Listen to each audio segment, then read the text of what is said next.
ایک طرف شیعہ ذاکرین اور ان کے بعض علماء بار بار یہ کہتے نظر آتے ہیں کہ سنی تو ہمارے بھائی ہیں، سنی ہماری جان ہے، اور یہ سن کر ہماری سنی بیچارے دھوکے میں آ جاتے ہیں کہ واقعی شیعہ علماء ہم سے اتنی محبت کرتے ہیں، لیکن یہ الفاظ تکیے کے سوا کچھ نہیں، کیونکہ ان کی اپنی کتابیں ان کا دل کا حال کھول دیتی ہے۔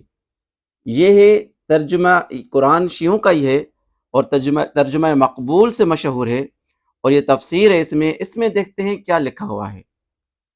آئیے دیکھتے ہیں۔ سورہ بقرہ کی ایک آیت کی تفسیر میں لکھا ہے، میں اس کو زوم کر دوں،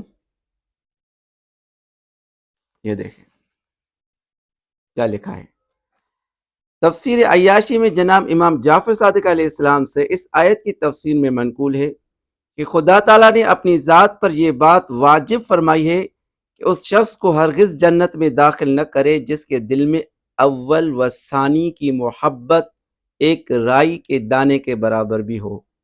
اول و ثانی مطلب ابو بکر عمر کی محبت جس کے دل میں ایک رائی کے برابر بھی ہو، وہ جنت میں داخل نہیں ہوگا، اور یہ امام جعفر صادق علیہ السلام کی طرف منسوب کی گئی ہے بات۔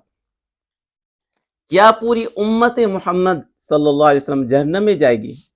یہ بتائیں، کیا پوری امت محمد صلی اللہ علیہ وسلم دوزخ میں جائے گی؟ کیونکہ کون سا مسلمان ایسا ہے جس کے دل میں ابو بکر عمر کی رائی کے دانے کے برابر بھی محبت نہ ہو؟ یہ وہ ہستیاں ہیں جن کی فضیلت قرآن نے بیان کی، رسول اللہ صلی اللہ علیہ وسلم نے بیان کی، جن پر رب العالمین راضی ہوا۔ اب ان سے محبت کرنا بھی جرم بن گیا، بلکہ رائے کے برابر بھی ان سے محبت رکھنے والا شیعہ مذہب میں پکا جہنمی ہے۔ وہ الگ بات ہے کہ خود اہل بیت نے ان سے محبت کی ہے، ان سے رشتہ داریاں کی ہے، رشتے دیے بھی ہیں، رشتے لیے بھی ہیں، اور اپنی اولاد پر ان کے نام پر نام رکھے ہیں، ان کے دور حکومت میں مشیر بنے ہیں، اور ان کے پیچھے نماز جیسی اہم عبادت ادا کی ہے۔ تو شیعوں کا یہ فتویٰ نہ صرف اہل سنت پر لگے گا بلکہ اہل بیت سمیت پوری امت مسلمہ پر لگے گا۔ اب میرا ان سنی مسلمان سے سوال ہے جو شیعوں کو اپنا بھائی کہتے نہیں تھکتے، ذرا یہ بتائیں، اگر شیعہ کتابوں کے مطابق جس کے دل میں ابو بکر عمر کی ذرا سی بھی محبت ہے وہ ہمیشہ جہنم میں رہے گا، تو شیعہ آپ کو بھائی سمجھتا ہے یا جہنمی؟